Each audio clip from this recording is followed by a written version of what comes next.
If I gave you $1 million, would you go out there and buy a piece of real estate?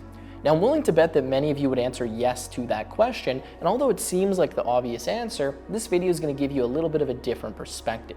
Now, I'm someone that could go out and buy a lot of real estate today if I wanted to. The finances is really not the issue, and I've actually already owned 2 pieces of real estate starting when I was as young as 20 years old. Now, as someone who's done that, I'm now deciding to rent rather than own. I'm going to break down the rationale behind my decision here, because a lot of people at face value see this as a stupid decision, or they think I should be purchasing something rather than renting just due to the cost and trying to build equity in the property. Now, let me go through the 5 reasons why that's really not the case, and some things you should think about if you are considering buying real estate, especially if you're at a bit of a younger age. Now, the first reason why I'm renting rather than buying is that if you don't own real estate for a very long period of time, the cost of ownership is actually quite significant compared to simply the mortgage payment. A lot of people see the cost of real estate being the down payment and then the monthly payment you have to make on the property. Now, as much as that is kind of what you can be guaranteed to pay per month, there's so many other costs that roll into owning real estate that a lot of people just don't consider. Let's take the purchase, for example. Depending on the value of the property you're purchasing, you're probably going to be subject to some kind of tax, especially if you live in a country like Canada. When I purchased my second property, I had to pay a land transfer tax of about $15,000. That's money that's just gone. That has to be factored in, obviously, to my cost of ownership over whatever the period of time is, and I don't get that. That doesn't go to equity. That's just gone to the government. Beyond that, obviously, there's some legal fees. Those are pretty minor, but still maybe $1,000, $2,000, something along those lines. Title fees, if you want to do something like a survey of the property, you'll have to pay for that. Usually when you first buy a place, there's some minor fixes or touch-ups you want to do. That can be a few grand, and things just very quickly start kind of getting out of control, and immediately your down payment isn't just 20%, it's all these other little fees that you have to pay up front. Now, if you own the property for 10, 15, 20 years, on a month-by-month basis, obviously those come out to marginal amounts, but if you only own the property for 2 years, 3 years, 4 years, that can be a huge amount added to your monthly cost if you're amortizing it over the value of the property. Now, obviously, that's just purchasing the property. You have, of course, utilities you need to pay, you have insurance you need to pay, you have regular maintenance that you need to do, and you have hidden expenses that I guarantee you will pop up, because even for me, in about my 3 years of ownership, I paid so much random amount of money just to do stuff around the house. Things like a pipe burst in my ceiling, I need to get that fixed, and pretty much a brand new house. Landscaping I need to get done, a retaining wall that needs to be cut back, a garage door opener that doesn't work anymore, batteries here, things here, I need a new door, I need to paint this. There's just all kinds of things that happen, especially when you own the house, because typically you want things to be nicer or more perfect, and you're responsible for all of it. So even though you just see that monthly mortgage payment, I can guarantee you, you are going to be paying at least a few $100s probably per month more, depending on the size of your property. And I know for me that payment per month ended up being probably 30 or 40% more than the mortgage payment, just because of all the other random expenses that I had. Now, obviously, the hidden costs are going to differ, and some people can keep those pretty low.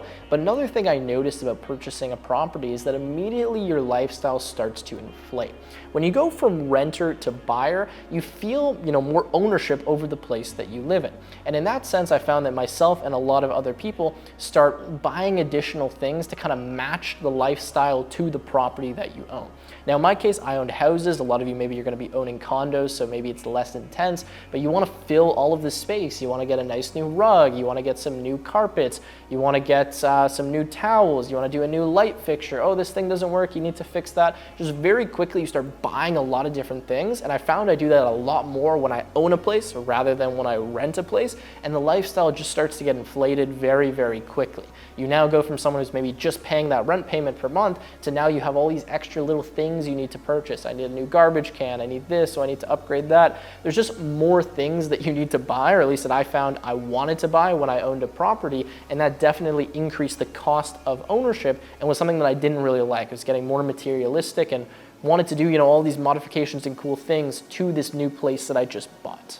Now, the next and probably most major reason for me is the lack of flexibility when you own real estate. when you've purchased a place, typically that's the place that you're going to live. Now, obviously, if we're renting it out in investments, that's kind of a different situation. But if we're talking about where you're living, as soon as you purchase that place, you're pretty much locking yourself down geographically to that area. Now, sure, you can go somewhere else, but usually you don't want to be paying two living payments, like a mortgage payment and a rent payment, unless you're super wealthy and you can afford to do that. And selling a house can be very difficult. Now, we're used to maybe in the past few years being able to sell something quite quickly and turn around in a month or two, but I can tell you, as someone who owned two pieces of real estate that was kind of on the edge of those bull markets, it took a fair amount of time for me to sell my properties. 3 months, 4 months, you have closing time that you need to deal with as well. And during that time, when you're living in a house and you're constantly showing it, that's a huge pain. And also, if you want to move somewhere, you need to pick up and go quite quickly. Having that immovable or illiquid asset is really a huge hindrance and really kind of ruins your flexibility. That's why I've kind of said in this video, if you do want to purchase real estate, it really needs to be over a longer duration of time. And I made the mistake of buying a place when I didn't really know where I was going to be in the next few years, and then very quickly having to sell it so that I could move somewhere else. And that resulted in me having a very large loss on a property that I just sold. Over $100,000 I lost on that house. Now, as well as just the physical location, this also gets into tax implications. When you own a residence in a place like Canada, if that's your primary residence and you haven't rented it out, you're immediately a tax resident of the country because you have possessions there, you have like a center of life in Canada. So in my case, I had to sell my house so that I could move to Dubai and avoid paying taxes in Canada. I didn't really have a choice, and that was something that I wanted to do as quickly as possible, which is why I was forced to sell it at a loss. So overall, owning the place that you live in can be a massive disadvantage when you want to go somewhere else, because when you need to sell it, you're either going to have to sell it at a loss, or you're going to have to wait a really long time to get the price that you want for it, or hope that you're getting lucky and selling it at the top peak of the market, which is very rarely going to be the case. Anyways, that lack of flexibility is a major reason why I'm not purchasing another property. I don't know for certain I'm going to be in this place for the next 7-8 years, and that's why I wouldn't commit to purchasing something now, because again, I just don't know how long I'm going to be there, and I don't want to be in that position again where I'm forced to sell the house at a loss simply so I can go somewhere and have a more dynamic, flexible life. Now, my next reason for not wanting to buy a place that I live in is that I'm transitioning more to a minimalistic life. Now, before, when I owned these properties, I had so much stuff. I had all these computers, I had all this furniture, I had all these random things. I don't even know what half of them were. And to be honest with you, it really weighs you down to have these many possessions. The reason why a lot of people don't like to move, or they say it's the most stressful thing that they ever do, is because the amount of stuff that they have is so overwhelming. It literally just weighs you down mentally so much. So recently, I've been trying to live a more minimalistic life. I still have main items that are important to me, but I want to rent places that are fully furnished. I don't want to own a couch. I don't want to own a bed. I don't want to have all these different linens and towels and all this stuff. Someone else can have that, and I can just rent it and use it when I need. This just gives me complete flexibility, allows me to pick up and go whenever I want, and know that as long as I got my checked bag and my backpack, I have really everything that I need to live. I've just found it's a much more kind of peaceful life when you don't have all these different possessions. And even though I do have the ability to go and buy all of these different things, I genuinely don't want to. I don't want to accumulate more stuff because of how much I felt it weighed me down and how much of a pain it was to get rid of all of that when I eventually wanted to move somewhere or go somewhere else. I don't know if you guys can relate to that. Maybe some of you are too young and you haven't accumulated a lot of that stuff yet. When you start just building all of these things, it feels like you're just hoarding all of these different items that really don't have real value in your life. And to me, I'd rather just not have any of that and just rent it or use it when I need it, rather than buying and owning all of this stuff. Now, the last major reason that I don't want to buy a place that I live in is I feel like whatever I buy now isn't going to be what I want in a few years' time.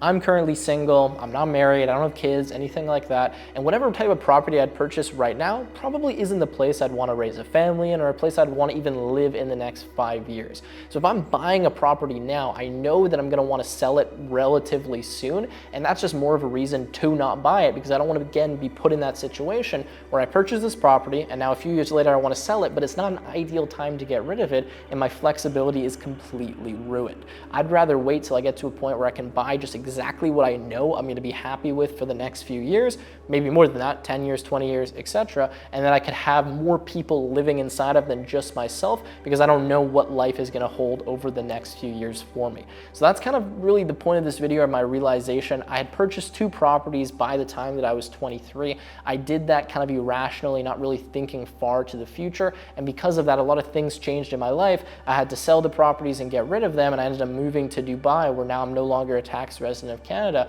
And because of that, I lost a lot of money on these properties, and even just not the money, but the huge headache and hassle that they caused me. If I didn't own anything or I didn't have those, my life would have just been so much easier and simpler, and there wouldn't have been the kind of same implications of me moving to another country as there ended up being. So hopefully that gives you a bit of context and explains my rationale. If you guys appreciate this video, definitely leave a like, subscribe to the channel, and I will see you in the next one.